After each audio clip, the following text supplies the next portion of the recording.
Naaksidente ang isang motorsiklo sa Pangasinan dahil sa sinusundan nitong garong na walang ilaw.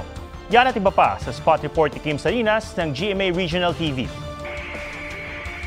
Sumadsad sa kalsada ang motorsiklong iyan sa Mangaldan, Pangasinan. Nawalan ito ng kontrol matapos bumangga sa sinusundang garong. Isinugod sa ospital ang dalawang sakay ng motorsiklo na nasugatan, pati ang dalawang sakay ng garong. Base sa investigasyon, di napansin ng rider ang garong dahil wala itong ilaw sa likuran.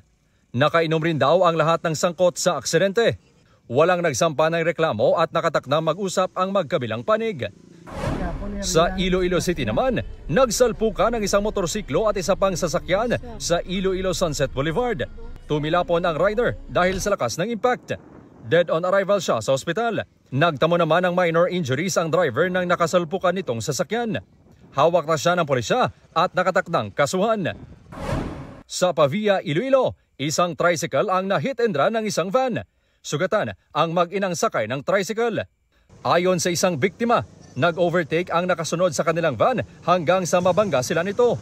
Tinutukoy pa ang pagkakakilanlan ng van driver. Kim Salinas ng GMA Regional TV, nagbabalita para sa GMA Integrated News.